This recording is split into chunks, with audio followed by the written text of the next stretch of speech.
Hello, you beautiful people. I'm Bonnie Gillespie, and you are tuned in for day 9 of our 20 days of free training as a part of SMF May, the month of May, celebrating 20 years of my advice for you beautiful people, and of course the curriculum of self-management for actors. So SMFA, SMF May, the month of May. Please report in and let me know where you are tuning in from, because we are pushing through Restream to YouTube Live, Periscope, care of Twitter, and of course Facebook Live, where comments remain open for the replay. If you're watching in replay and want to make sure you can participate with me in the comments, head on over to the Facebook and join us there. Thank you for those of you tuning in behind the scenes at Instagram Live.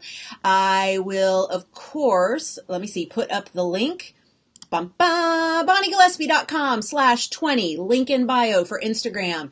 This is the place to get all the information about our 20 days of free training to celebrate the 20 years of SMF May. And I am not yet seeing, oh good, there's my first Facebook comment. Hi Terry, so glad you could join in. Thank you for letting me know that we are up and running at the Facebook. Hello Emma. Hello, Siren. So good to see you. Kieran. Wait, I know we had this conversation. Kirion. Oh, I think I have that right. No, now I'm convinced that I have it wrong. Catherine, hi, how are you? I'm so glad that y'all could join in. Thank you so much for reporting in all the places. Let's rock. Hopefully, by the time you're watching this, you have done the homework of going back and watching my hour and 15-minute training on how to get an agent. If this is news to you, if this is your first time tuning in, please go to BonnieGillespie.com/how to get an agent. And there's a hyphen between each of those words, but you can also just freaking Google how to get an agent, Bonnie Gillespie, and you will land on this massive video training that I did where I walk you through every step of the way of using IMDb Pro and Casting About to determine who your targets are and get lots of information on them, so that when it's time to head into the agent and manager getting process, you are not just blindly submitting. You're not throwing spaghetti at the wall and hoping something will stick. You're actually reverse engineering the money-making machine that you are in the eyes of the Hell Yes rep.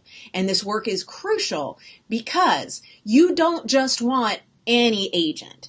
You don't just want the craptastic agent that you could get by shoving your shit in a headshot resume into an envelope, slapping on a mailing label after you bought like a package of 200 of them, and doing a mass mailing with a one-size-fits-all cover letter, and then post and pray, hope that someone opens whatever you've sent, whether it's physical mail or an email, and decides to take a chance on you. You don't want the agent or manager who has that little of a screening process. And here's why.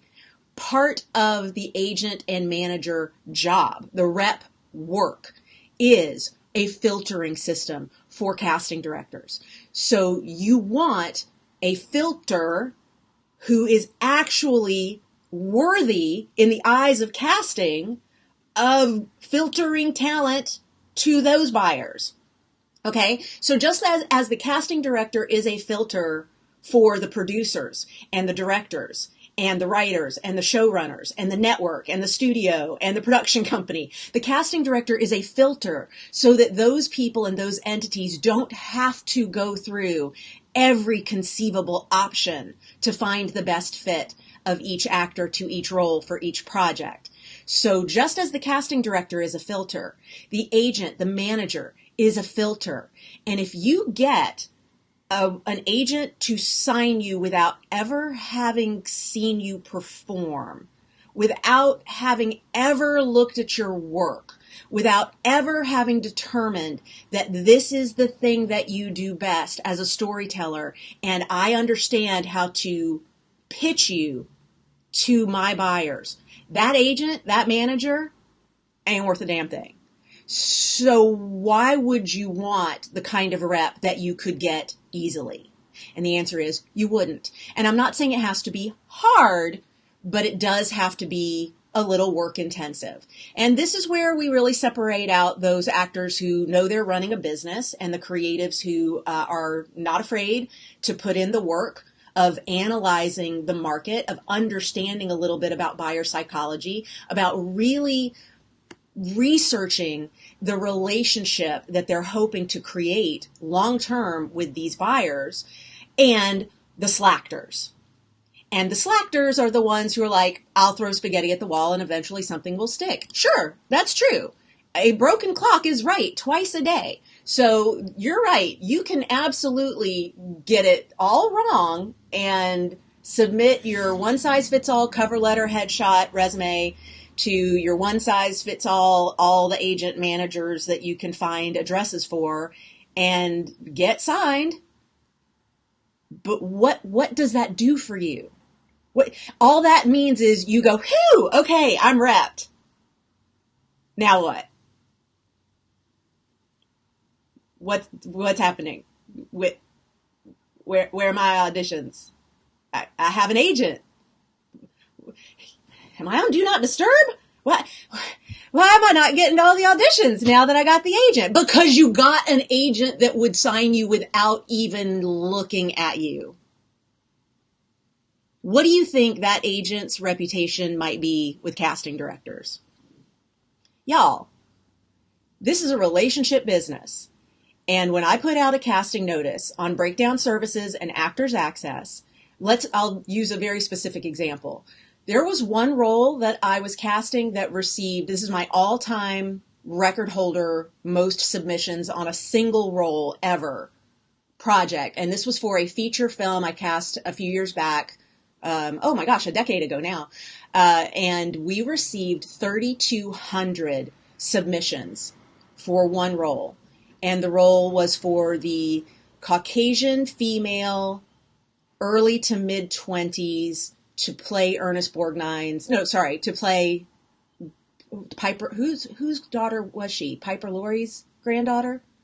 It was in another Harvest Moon, and now I've forgotten exactly which star we had that was going to be her grandmother. I think Piper Laurie was to be her grandmother. And so she was to be the punky, young grad student going through a rebellious streak and trying to decide what she wants to do with her life in this story of these octogenarians. This is the film that I cast starring Ernest Borgnine, Doris Roberts, Ann Mira, Piper Laurie, Richard Schiff, Sybil Shepherd, and Amber Benson ultimately got the role of this character that I had put out on the breakdowns. I got 3,200 submissions on. So when you get 3,200 submissions on a role, you don't open every agent and every manager and every actor self-submitted submission the same way. You have a filtering process. You have to. And this is why the targeting process is so powerful. It shows you our relationships. You can do a deep dive on me at IMDb Pro and everything I've ever cast, which is not a ton. And you can go through and determine who I have relationships with, excuse me, in agents and managers. And you can determine this using the method that I outline in that How to Get an Agent video. And my throat is still tickling, so I'm probably going to cough again. Excuse me, y'all. I want you to really pay attention to your target buyers along your trajectory to that true north, that story you were born to tell, that path that you're on, and all the different people who exist on this path. And I want you to take a look at who their web of trust is made up of. Web of trust, well covered in here. It's an entire section of this book. It is incredibly important because relationships are all about that web of trust and where we are connected to people whose taste we value. And if I have a relationship with a half dozen agents and managers that are stronger relationships than with any other of the hundreds and hundreds and hundreds of agencies and management firms in Los Angeles alone. That should tell you that if your goal is to be in projects I cast, your best way in is going to be repped by agents or managers with whom I have clear, established, steady relationships. And it's because they pick well for me. They don't dump their entire roster onto me when they submit for a project. There are agents and managers who do that, and I don't open their submissions. So you can be excited that you got with rep, and then that rep is someone whose reputation is one of slinging their entire roster at casting for every project. And you're not actually any closer to getting into that target office just because you're repped, because that rep doesn't have a reputation for filtering clients, which means I know when I open a certain agent's submissions, they're going to have submitted 100 clients on a project. And I'm like, you do not have 100 clients who are equally right for every role in this project. And part of your job as an agent and manager is to filter your clients to determine which ones are the right fit for what I'm casting right now. And so the targeting homework allows you to know not only things like that, but also what agent and what manager am I calling if I have no time to put out a breakdown. Last minute rewrites happen all the time. Projects that we're working on have new roles come up, old roles get sourced out, people get dropped, we get, contracts fall through. We have all sorts of reasons that there are last minute castings going on with no time for a breakdown. And the past several projects that I've worked on, I've not released a breakdown. I've gone out to my network. And if I need an agent or manager level client rather than actors self-submitting, which is usually my go-to for the budget level that I tend to work on, I will reach out to a handful of agents and managers and ask, do you have anybody who's a right fit for this? And then I list out what the this is. And your job is to be the this on that agent's roster and have that agent have a relationship with a casting office where they regularly need a this, and that's you. And that's what the self-management for actors targeting work is all about.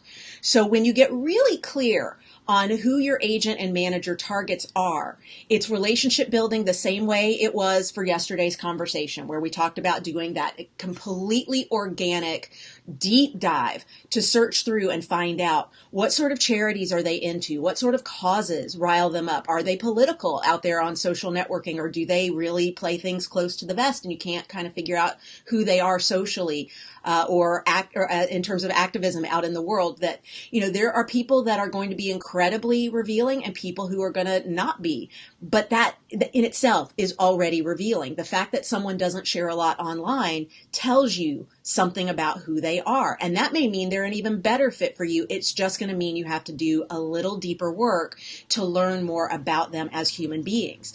You're going to set up Google alerts on these people. You are going to make sure that everyone who is a target anywhere along your path to that true north work that you want to do. And if you're like, I have no idea what true north is, please go back to the very first video in the SMF May series, day 1 of the 20 days of free training, and watch that so that you can get clear on it, because it dictates everything that happens from there. When you find out who all these different people are, all these buyers, all these potential collaborators for decades to come in your career, when you've determined who those people are, setting up Google alerts on them and their world and who they are and what they're about, starting to get information coming into you from your free personal assistant called Google, getting all that information flooding into your email account, even creating a separate email address. I've had clients who created, bonnieshowbible@gmail.com, and that email address does nothing but collect Google alerts and showcase calendars and workshop calendars and any information that needs to then go into Airtable or Evernote or whatever system you're running to manage your client relationship system, your customer management system, client relationship management system. It's the same for small business as it is for actors. You have to come up with a system that you will update. And if that means you like paper and pen, do it. Just make sure you keep it updated. Whatever that is, having that steady stream of information showing up so that you are continuing to get information on your buyers is educating you as to how to get into points of intersection with these buyers in organic, non-creepy ways, so that when the moment comes that you are the right fit for being repped at that agency, it's a no-brainer. It's their brilliant idea. You've been dropping the breadcrumbs down the path all along. However, they're the ones who come up with, oh my God, we can print money together. And you, of course, never let on, yeah, I know, I reverse engineered this whole thing. I've been working on you for a couple years, self-management for actor style. Don't do that, because people don't like feeling like they've been, figured out. Everybody wants to believe that they're unique and special and couldn't possibly be predictable in any way, shape, or form, even though everyone is 100% predictable if you watch them long enough. All you got to do is thank them for that brilliant idea that they had to rep you. And yes, let's print money together. That sounds like a wonderful idea you just had, agent. All right. So this is where it gets really good. Part of your work, again, long haul, means you need to be paying attention to what kinds of things are going on at the agencies that you know you will graduate to someday. You'll remember a couple days ago I was talking about how if you're repped by an agency that is known for co-stars and they never break their clients out of the co-star tier, at some point you're going to want to graduate that agency unless your plan is to be a career co-star, which is totally fine. There are plenty of actors who have thriving careers as co-stars and they like that budget level, they like that commitment level, it works for them. But if you've got ambitions to move beyond that through the tiers, at some point your co-star level agency is not going to serve you. So part of the work that you should be doing now is looking ahead to where will you go after you leave your co-star agency, and start, if you're not with a co-star agency right now, start thinking about how you can use the fact that you know someday you are a Gersh client, or you are a CAA client, or you are a Paradigm client. And those are very different brands and very different types of clients. That you know the step before that is maybe you're a Buckwald client, maybe you're a TalentWorks client, maybe you're a Stoneman or Solner's client, and you got to get really clear on what vibe you are, and then pay attention to what level agencies are the co-star starter agencies that feed into those mid-tier agencies before the bigs. And getting very specific about what kind of prep school would you need to be a part of in order to clearly be accepted into the undergrad program of your dreams and then get scholarshiped into the grad school that you know you were born to be a part of. All of this gets engineered from those very early prep moves that you make. So you may feel like right now it's low stakes, it doesn't matter, you just want to have any kind of rep. That's fine. Just trust you will be doing the targeting method again at some point, because there ain't no starter level agency going to take you on that is going to be the right fit for the rest of your life as an actor. It's just not possible. You have to be able to move up the tiers with the right buyers and those buyers. And that part of that connectivity is work that you can be researching right now. Bradley wants to know, can I be qualified name without being in the bigs? If you missed my definition of qualified name a couple videos ago, go back into the free training and watch. Yes, you can absolutely be a qualified name without ever being with the bigs. There are plenty of qualified name actors who work all the time and make really great money as working actors in LA and New York and other major markets, who are repped by larger bi-coastal agencies, probably at that tier of like the Buckwald and the TalentWorks and the SMS and Stoneman or Solner's, which is different from SMS, even though the acronym is the same. There are a lot of people who work at that level with that level agency, Green and Associates, for example, where you can look at the roster as a part of your targeting homework today and see, oh, wow, they have name actors on their roster, and then they also have what we would call developmental clients. And that's a really good sign that you could get in there as a developmental client and stay with them for possibly ever, because they do know how to handle you. They probably just move you to a different agent within the agency, unless it's just your same point person for decades, which can happen as well. It depends on the structure of the agency itself. Jennifer says, so, and this is over at Facebook, so you're talking who in the bigs has my vibe, and then work backwards where they were before that and before that. Jennifer, not entirely. I'm saying what of the bigger agencies feels like home to you. And this is the same work that I ask you to do. And I know you're a member of our 100-day program. So this is exactly the same work that we did in the dojo, specifically about what studios are the right fit for you brand-wise? What production companies are the right fit for you brand-wise?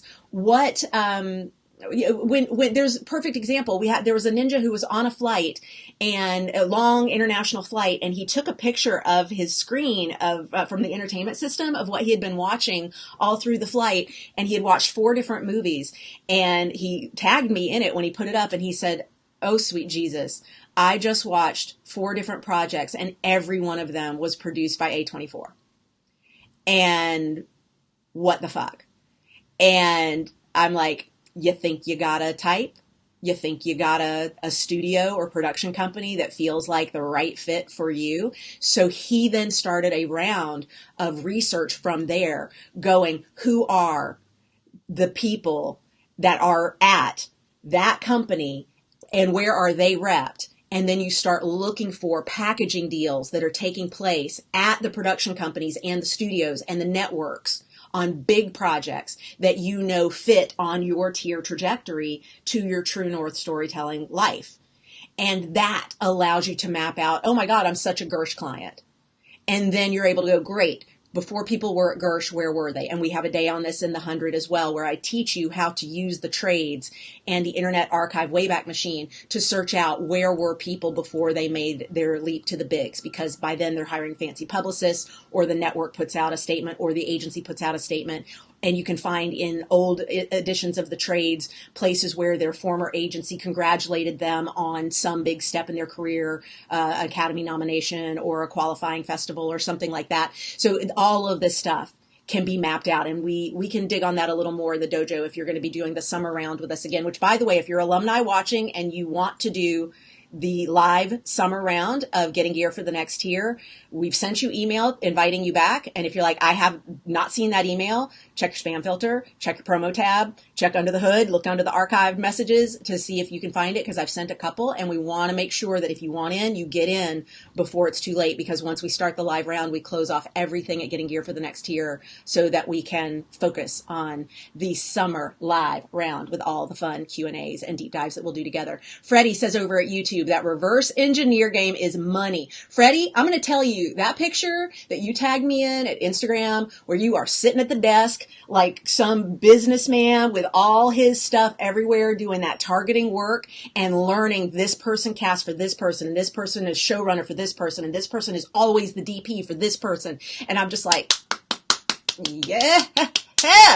yes, because that shit leaves clues, and every one of those clues is something you can pick up on, so that when you get that meeting with that hell yes rep, they have no choice but to see dollar signs when they look at you, because you've already put in all the work to have those relationships ready to pay off. I love watching you do the work, Freddie, and you're like A+ star student. I don't care if you're like, I don't want the star student A+, like I'm not doing it for gold stars. You're getting them. You're getting them because, oh my God, like it is amazing to watch you take the work so seriously. And I'm really proud and I appreciate that. Catherine says over at Facebook, dropping breadcrumbs without being creepy. How do you keep getting them to notice you without overwhelming them or creeping you out? You know what? I'm actually going to tell a story on someone who may be watching here at Instagram, because it's someone who clearly watched a tiny bit of yesterday's broadcast at Instagram and then slid into my DMs and said, I really like what you said about auditioning. And I'm like, okay, that's one like 2-minute thing that I said on yesterday's broadcast, but all right. And then was a copy and paste, so completely not targeting me, just copy and paste. Here I am. I'm an actor. Here are some of my credits. Here's where to find me on IMDb. Here's my union status. Here's projects that I've worked on. Me. I would love to be a part of anything you cast. And I'm like, quick. Name anything I've ever cast. Please. I'll wait. No? Nothing? Not bite me? I did. I cast that. So there you go. There's some help. Dude. Seriously, Catherine, the question you're asking is, how do I get noticed? And the question you should be asking is, how do I build an authentic relationship? How do you build an authentic relationship? I make it super easy. I come here. You're building an authentic relationship with me by participating every day. And I'm seeing you. Those of you who are showing up every day for this free training, I see you. There's going to be something I'm casting down the line and go, you know who's been putting in the work and who, yeah, they may be first tier, but this project actually calls for somebody who's kind of right there and they're the right look. And I think their professionalism is probably one to reward. Like, let's go back and take a look at that person And you may not even be repped. You may not even know that you're on a list for me, but the way you behave in the world that you know I pay attention to is part of the relationship build. So when you're asking me, how do I get in front of them? How do I make them notice me? You're coming at it completely wrong. And it needs to be, what kind of work do I see them responding to consistently, which is what the SMFA targeting work teaches you, so that then I can create that same kind of work in my arsenal, so that when they take a look at my body of work, they see something that I already know they respond to and that they're interested in, because the data showed me that this is something that they would find appealing.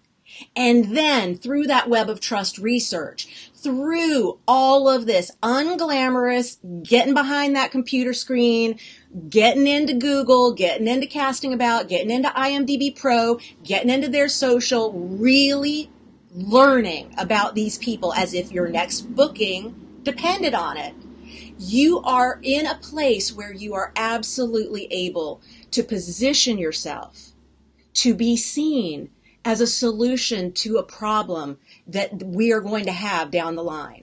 And we know if we're in casting, we consistently have problems that look like this. And we generally like actors that fit this criteria. This is all stuff that you can figure out and then reverse engineer to make sure that you are in that place at that time. If that's being trained at a certain studio, or having headshots shot by a certain photographer, or being in a certain social networking space, or being in a play at a certain theater. People love to take pictures on their phone and put up at Instagram of holding a playbill while they're sitting in an empty theater with an empty stage, or the theater starting to fill up, so it's before curtain, house lights are still up. They love taking these pictures. My view right now. Buyers are constantly showing you where they shop. So if you know that one of your target buyers regularly sees plays at Pasadena Playhouse, oh, for the love of God, you need to get in a show at Pasadena Playhouse because you just saw the data. You will be seen.